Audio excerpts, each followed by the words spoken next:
नमस्कार। महाराष्ट्र में चुनावी हलचल तेज हो चुकी है। महाराष्ट्र में इसी साल विधानसभा चुनाव होने जा रहे हैं, क्योंकि लोकसभा चुनाव के बाद महाराष्ट्र में काफी हलचल बढ़ चुकी है और महाराष्ट्र में एनडीए गठबंधन वर्सेस इंडिया गठबंधन की सीधी टक्कर में कौन इस समय आगे दिखाई दे रहा है। 288 सीटों का महत्वपूर्ण विश्लेषण सामने आ चुका है, क्योंकि लोकसभा नतीजों ने यहां पर सभी को चौंकाया है और उसके बाद जो आंकड़े रहे हैं नतीजे, यूं तो बात की जाए तो महाराष्ट्र में फिलहाल एनडीए की सरकार है, लेकिन लोकसभा के नतीजों ने सभी को चौंकाया है और माना जा रहा है कि क्या एनडीए यहां पर अपने दम पर बहुमत का आंकड़ा हासिल कर पाएगा। अभी विधानसभा चुनाव तो कौन आगे दिखाई देता है, क्योंकि लोकसभा चुनाव के नतीजों ने हर किसी को चौंकाया है। जहां एनडीए को यानी भारतीय जनता पार्टी को 9 सीटें, शिवसेना को 7 सीटें, एनसीपी को 1 सीट मिली, कुल 17 सीटों पर सिमट गई। जब 2019 ने 41 सीटें हासिल की थी, यानी महाराष्ट्र में बड़ा नुकसान देखने को मिला है और इससे राजनीतिक चाणक्य नेता लोकसभा के बाद विधानसभा चुनाव से भी जोड़कर देख रहे हैं। तो विधानसभा चुनाव में किसका पलड़ा भारी होगा, क्या एनडीए में यहाँ पर जो है अजीत गुट अलग होगा, ये भी एक बड़ी खबर सामने आ रही है। क्या बीजेपी और शिवसेना मिलकर ही चुनाव लड़ेंगी, क्योंकि सबसे ज्यादा खराब परफॉर्मेंस एनसीपी का ही रहा है। तो महाराष्ट्र में इस समय कौन किस पर भारी है और राजनीतिक हलचल जो तेज हो चुकी है, उसी बीच है आंकड़े किसके पक्ष में जा रहे हैं। लेकिन महाविकास आघाड़ी ने जिस कार्य की तैयारी की है, लोकसभा चुनाव नतीजों में भी दिखी है और विधानसभा चुनाव में भी उन्होंने दावा कर दिया है कि साथ मिलकर चुनाव लड़ेंगे और जिस कार्य के आंकड़े दिखाई दे रहे हैं इसमें। लेकिन महाराष्ट्र में कांग्रेस यहाँ सबसे बड़ी पार्टी उभर कर आई है, तो कांग्रेस पार्टी क्या महाराष्ट्र में ज्यादा सीटों पर चुनाव लड़ेगी, ये भी महत्वपूर्ण सवाल बन जाता है। तो महाराष्ट्र में आज अगर विधानसभा चुनाव होते हैं तो कितनी सीटें किसके पक्ष में जा सकती हैं। 2019 में भारतीय जनता पार्टी को 106 सीटें मिली थी और शिवसेना को 56 सीटें मिली थी। तब यहाँ पर शिवसेना, उद्धव गुट प्लस भारतीय जनता पार्टी एक साथ मिलकर चुनाव लड़े थे और बहुमत का आंकड़ा उनके पास था।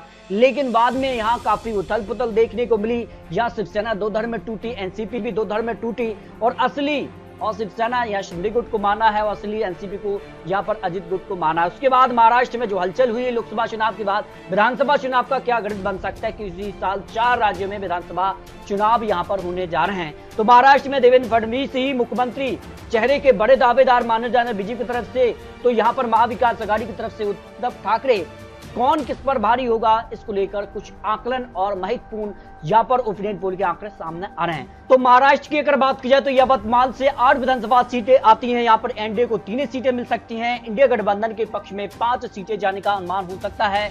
अहमदनगर की 12 विधानसभा सीटों में से एनडीए को 4 सीट पर पलड़ा भारी हो सकता है। इंडिया गठबंधन का 5 से 8 सीटों पर पलड़ा भारी हो सकता है, यानी यहाँ पर कांटे की टक्कर देखने को मिल सकती है। अमरावती की 8 विधानसभा सीटों में से एनडीए को करीब 3 से 5 सीट का अनुमान हो सकता है। इंडिया गठबंधन भी करीब 0 से 5 सीटों पर पलड़ा भारी नजर आ रहा है। आने के पक्ष में यहाँ पर 0 सीट जा सकती है। अकोला की 5 विधानसभा सीटों के लिए अगर बात की जाए तो एनडीए को यहाँ पर 2 सीटें, जबकि इंडिया गठबंधन का यहाँ पर 3 सीटों पर पलड़ा भारी नजर आ रहा है। इसके अगर बात की जाए तो यहाँ पर जो है छत्रपति नगर की 9 विधानसभा सीटों में से एनडीए को यहाँ पर 3 विधानसभा सीटें, जबकि इंडिया गठबंधन का 6 विधानसभा सीटों पर पलड़ा भारी हो सकता है। विड की 6 विधानसभा सीटों के लिए यहाँ पर कांटे की टक्कर देखने को मिल सकती है। एनडीए इंडिया गठबंधन के लिए 3-3 सीटों पर जीत का अनुमान हो सकता है। आने के पक्ष में यहाँ पर भी 0 सीट की संभावना यहाँ पर दिखाई दे रही है। जबकि अगर बात की जाए यहाँ पर बुल्डाना की 7 विधानसभा सीट के लिए तो एनडीए यहाँ पर करीब 2 से 5 सीट पर पलड़ा भारी हो सकता है। इंडिया गठबंधन 3 से 5 विधानसभा सीटों पर पलड़ा भारी नजर आ रहा है। भंडारा की 3 विधानसभा सीट के लिए एनडीए को यहाँ पर करीब 1 सीट, जबकि इंडिया गठबंधन का 2 विधानसभा सीटों पर पलड़ा भारी हो सकता है। जो महाराष्ट्र को लेकर नए लेटेस्ट आंकड़े निकलकर सामने आ रहे हैं।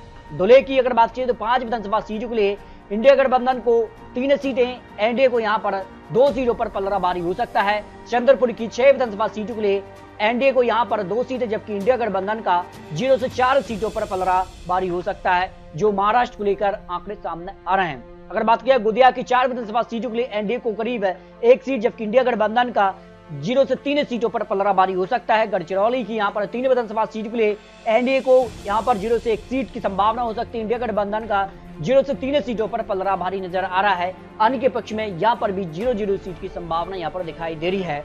हिंगोली की 3 विधानसभा सीटों की अगर बात किया तो एनडीए को यहाँ पर करीब 1 सीट, जबकि इंडिया गठबंधन 0 से 2 सीटों पर पलड़ा भारी हो सकता है। जलगांव की 11 विधानसभा सीटों के लिए एनडीए को 4 से 8 सीट का अनुमान हो सकता है। इंडिया गठबंधन 5 से 7 सीटों पर पलड़ा भारी हो सकता है।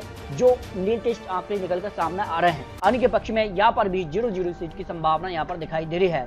अगर बात किया जलाना की 5 विधानसभा सीटों के लिए, तो यहाँ पर एनडीए को 3 सीटें जबकि इंडिया गठबंधन को 2 सीटों पर जीत की संभावना है। अन्य के पक्ष में 0 सीट की संभावना यहाँ दिखाई दे रही है। कोल्हापुर की 10 विधानसभा सीटों के लिए एनडीए को 3 से 5 सीट का अनुमान है, जबकि इंडिया गठबंधन का 5 से 7 सीटों पर जीत का अनुमान यहाँ पर दिखाई दे रहा है। अन्य के पक्ष में यहाँ पर भी 0-0 सीट की संभावना दिखाई दे रही है। नंदुरबार की 4 विधानसभा सीटों के लिए यहाँ पर काड़ी की टक्कर देखने को मिल सकती है, जहाँ पर एनडीए को 2 सीटों पर इंडिया गठबंधन के बीच कड़ी टक्कर है। लातूर की 6 विधानसभा सीटों के लिए एनडीए को 2 सीटें, इंडिया गठबंधन का 0 से 4 सीटों पर पलड़ा भारी हो सकता है। अब तक महाराष्ट्र की 116 विधानसभा सीटों के अनुमान में एनडीए को 41 से 50 सीटों का अनुमान सामने आ रहा है, जबकि 70 से 80 सीटों के आसपास इंडिया गठबंधन का पलड़ा भारी नजर आ रहा है, जो 116 सीट के अनुमान सामने आ रहे हैं। पालघर की अगर बात की 6 विधानसभा सीटों के लिए एनडीए को 1 सीट, जबकि इंडिया गठबंधन का 0 से 5 सीटों पर पलड़ा भारी हो सकता है। अगर बात की जाए धाराशिव की 4 विधानसभा सीट के लिए एनडीए को 1 सीट, इंडिया गठबंधन का 3 सीटों पर पलड़ा भारी नजर आ रहा है। अन्य के पक्ष में यहाँ पर भी 0 सीट जा सकती है।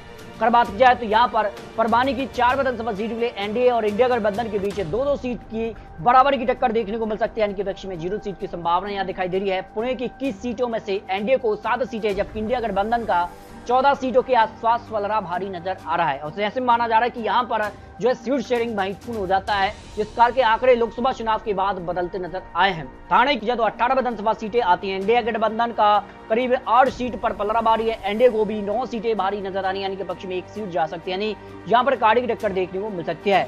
वर्धा की 4 विधानसभा सीट पर भी यहाँ पर काड़ी की टक्कर देखने को मिल सकती है। एनडीए को 2 सीटें, इंडिया गठबंधन का भी 2 सीटों पर पलड़ा यहाँ पर भारी नजर आ रहा है। अब तक महाराष्ट्र की 102 विधानसभा सीटों का जो अनुमान, उसमें 69 से लेकर करीब 90 सीट के आसपास एनडीए, और यहाँ पर बात की 110 से लेकर 132 सीटों के आसपास इंडिया गठबंधन का पलड़ा भारी नजर आ रहा है। 1 से 5 सीट पर अन्य का भी पलड़ा भारी हो सकता है। रत्नागिरी की 6 विधानसभा सीटों पर एनडीए को 2 सीटें, इंडिया गठबंधन का 4 सीटों पर पलड़ा भारी नजर आ रहा है। यहाँ पर सिद्धदुर्ग की 4 सीटों में से एनडीए को 3 सीटें, इंडिया गठबंधन को 1 सीट पर जीत की संभावना यहाँ हो सकती है। रायगढ़ की अगर बात की जाए तो 7 विधानसभा सीटें हैं और एनडीए यहाँ पर 3 सीटें, इंडिया गठबंधन का 0 से 4 सीटों पर पलड़ा भारी हो सकता है। जबकि सतारा की यहाँ पर 8 विधानसभा सीटों के लिए एनडीए को 3 सीटें, इंडिया गठबंधन का 5 विधानसभा सीटों पर पलड़ा यहाँ पर भारी नजर आ रहा है। मुंबई सिटी की 10 विधानसभा सीटों पर एनडीए को 3 सीटें, इंडिया गठबंधन का यहाँ पर 4 सीटों पर पलड़ा भारी है। कुछ सीटें अन्य के पक्ष में भी जा सकती है, यानी काड़ी की टक्कर यहाँ पर देखने को मिल सकती है। ऐसे माना जा रहा है कि मुंबई शहर में यहाँ पर क्या उद्धव ठाकरे एक बार फिर से लोकसभा चुनाव की तर्ज पर यहाँ पर जीत हासिल करेंगे, ये महत्वपूर्ण है। मुंबई अगर बात करें उपनगर के लिए 26 विधानसभा सीटें आती हैं और यहाँ पर एनडीए को 10 सीटें मिल सकती हैं, इंडिया गठबंधन का 14 सीटों पर पलड़ा भारी है। यहाँ पर 2 सीटें अन्य के पक्ष में भी जाने की संभावना यहाँ दिखाई दे रही है। अगर बात की जाए नागपुर की 10 विधानसभा सीटों पर काड़ी की टक्कर इस बार देखने को मिल सकती है। 5 सीटों पर एनडीए तो 5 सीटों पर इंडिया गठबंधन के बीच काड़ी की टक्कर देखने को मिल रही है।